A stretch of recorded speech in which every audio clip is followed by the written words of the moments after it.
Capítulo 3. Os benefícios do jejum que transforma vidas.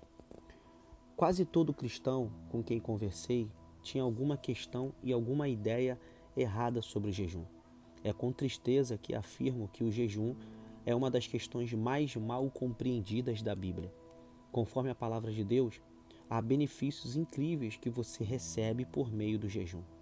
No livro de Isaías estão listados 12 benefícios específicos do jejum que Deus deseja.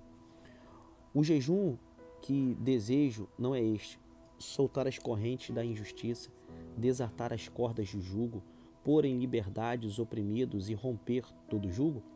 Não é partilhar sua comida com o faminto, abrigar o pobre desamparado, vestir o nu que você encontrou e não recusar ajuda ao próximo? Aí sim a sua luz irromperá como alvorada e prontamente surgirá a sua cura. A sua retidão irá diante de você e a glória do Senhor estará na sua retaguarda. Aí sim você clamará ao Senhor e ele responderá. Você gritará por socorro e ele dirá: aqui estou. Se você eliminar do seu meio o jugo opressor, o dedo acusador e a falsidade do falar, se com renúncia própria você beneficiar os famintos e satisfazer o anseio dos aflitos, então a sua luz despontará nas trevas e a sua noite será como o meio-dia.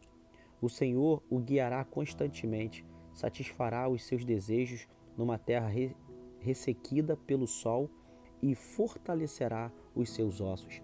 Você será como um jardim bem regado, como uma fonte cujas águas nunca faltam. Seu povo reconstruirá as velhas ruínas e restaurará os alicerces antigos. Você será chamado reparador de muros, restaurador de ruas e moradias. Isaías, capítulo 58, verso 6 ao 12. Isaías 58 é um dos melhores capítulos da Bíblia sobre a questão do jejum. Poderia escrever sobre esta passagem por diversos capítulos ou até mesmo um livro inteiro. É maravilhosa a 12 benefícios específicos do jejum que Deus deseja, listados nessa passagem. Primeiro, revelação. Segundo, cura e integridade. Terceiro, justiça. 4, a presença da glória, Shekinah de Deus. 5, orações respondidas. 6, direção contínua. 7, contentamento. 8, refrigério. 9, forças. 10, obras que permanecem, como um fluir eterno da primavera. 11, educação de gerações futuras. 12, restauração. Como de fato funciona o jejum? Não tenho todas as respostas porque esse é um dos grandes mistérios divinos, mas posso compartilhar o que aprendi até agora. Por alguma razão, os demônios não se sentem à vontade quando os cristãos começam a jejuar. Sabemos pelas Escrituras que muitas das doenças, indisposição, problemas mentais e problemas crônicos de comportamento que afligem a humanidade são instigados ou perpetuados por forças demoníacas que desejam estorvar o povo de Deus e atormentar sua maior criação. Constantemente recomendo às pessoas que estão buscando a cura do Senhor que jejuem antes de vir ao culto de cura.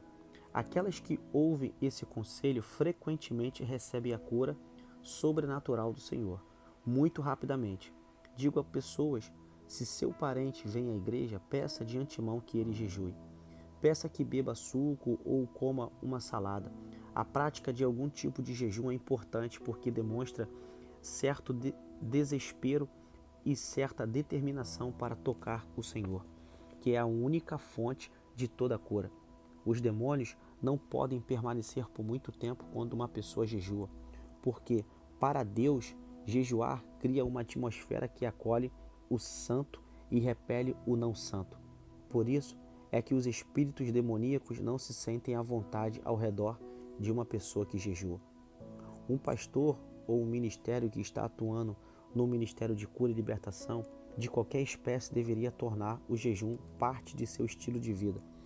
Ele é o equivalente espiritual de um atleta que treina em uma academia. Quando jejua, você procura a face de Deus. Então, ele começa a dar a você uma autoridade advinda da intimidade com ele, que os demônios reconhecerão e temerão. Lembro-me de, logo no início do meu ministério, ter recebido um telefonema de 2 pastores pentecostais. Eles disseram: Irmão Mahesh, estamos com problemas. Estamos orando por um homossexual e de repente ele começou a falar com uma voz estranha e dizer que gostaria de ter comunhão conosco.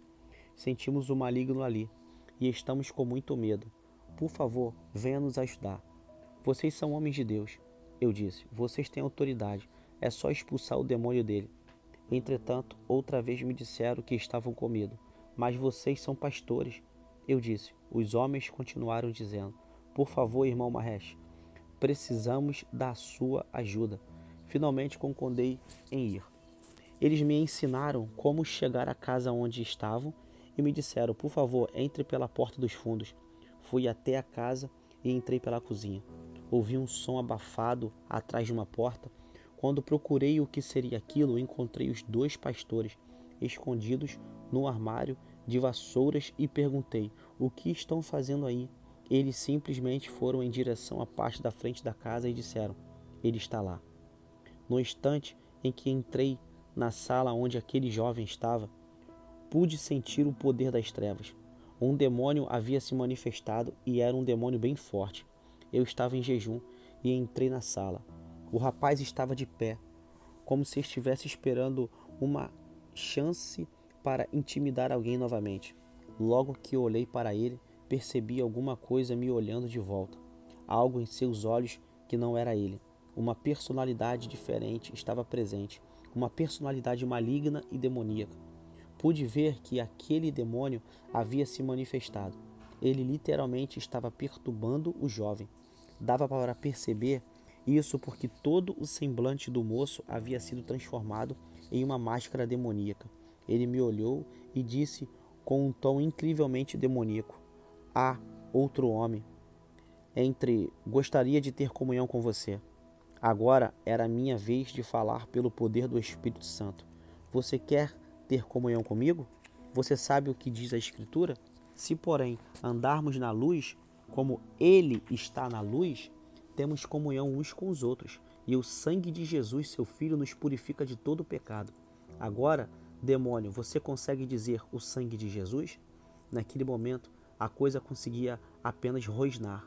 O tom arrogante desapareceu instantaneamente. Demônio, diga o sangue de Jesus agora, vamos. As mãos do homem começaram a se contorcer e eu podia ouvir o estalar de seus ossos. Os tornozelos do moço começaram a se contorcer e ele caiu no chão e começou a ter uma convulsão. Eu disse: pare de fazer isso, diga o sangue de Jesus, diga agora. Finalmente ele começou a balbuciar e o santo então parecia que o moço havia começado a rugitar e o demônio saiu. Voltei anos depois para aquela região e um homem bateu à porta do hotel em que eu me hospedava. Lembrava-me daquele rosto nas últimas vezes que havia visto um homem. Ele estava deitado no chão e 2 ministros estavam amontoados em um armário de vassouras. Dessa vez, ele disse: irmão Chaves, gostaria de lhe apresentar uma pessoa.